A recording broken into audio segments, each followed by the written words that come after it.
What's up, guys? I'm back with Sarah Lynn, and we're going to be doing a Try Not to Laugh challenge where we react to Idiots of the Internet Part 11.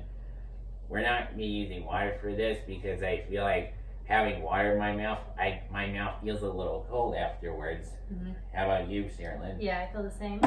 Alright, so, let's get started. By the way, don't say that Sherilyn is hot. It's really creepy.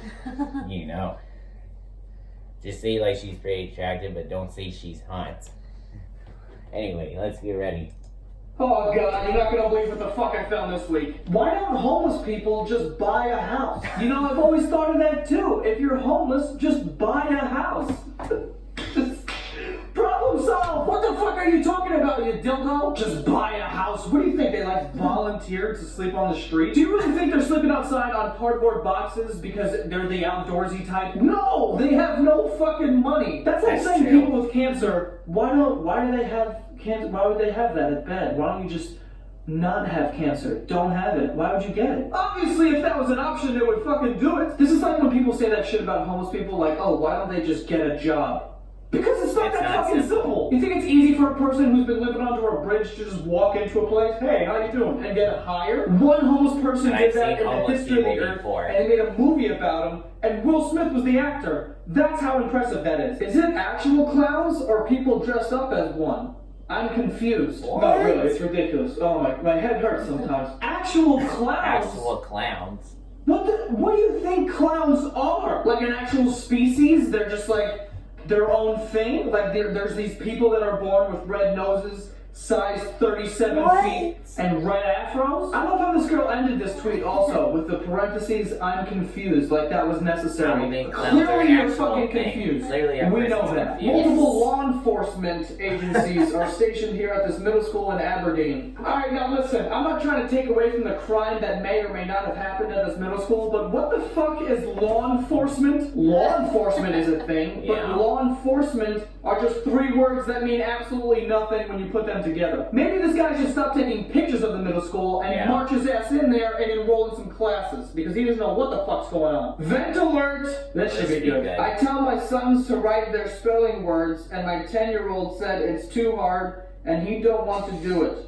I felt like I'm failing at this homeschooling stuff. I feel the same way about that. Not only are you failing at homeschooling your kids, but you're also failing at failing. You're also failing at spelling a bunch of other shit in that post, but we're gonna let that slide for now. I'm more concerned with the fact that you're probably giving your kids spelling tests with a bunch of words that are completely wrong. I almost said long. Oh, and now I'm done. This post has taken 15 educational years off of my life. This man uses his dick as a paintbrush to create exquisite portraits, and I can't even draw stick figures right.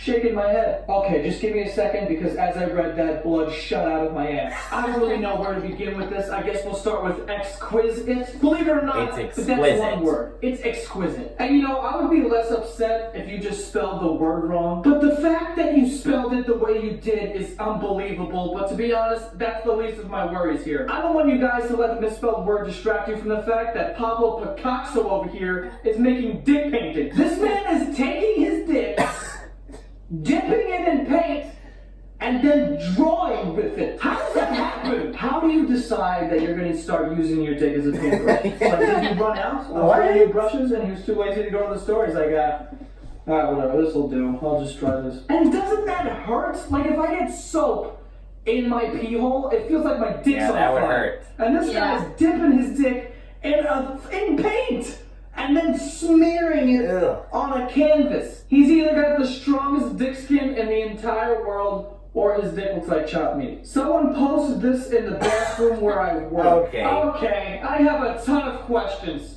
First one, who is shitting like the guy on the right? Who is standing in front of the bowl, just bent over, and then firing shit in the direction of the toilet? What kind of strategy is that? Who is even capable of doing something like that? Do you realize how much force you would have to apply for it to not just fall straight onto the ground? If you're firing it That takes a ton of core strength, let me tell you. I can't even think of a logical reason of why someone would even attempt such a thing. I know some people are germaphobes, so like they do that thing where they just hover over the toilet, like they get over and they just, like in a squatting position so that nothing touches, they just shit right into the thing. Or some people make like a makeshift toilet seat out of toilet paper.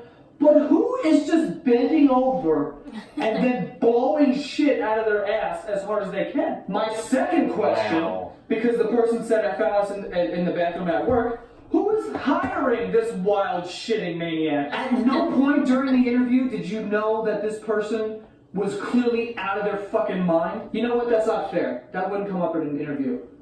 Like, yeah, no one would ask, do you shit normally or do you just blow it out of your ass? You also gotta think about, like, how many times has this happened? Because this definitely isn't the first time. Because the first time this happens, the boss will come over and he'll just make a sign with, like, pen and paper that says, please leave the bathroom the way you found it, and he puts it on the wall so everyone sees it and says, okay, we have to be cleaner. The second time this happens, maybe he calls a meeting. Everyone gets in the room, he stands in the front and goes, listen, I'm really concerned.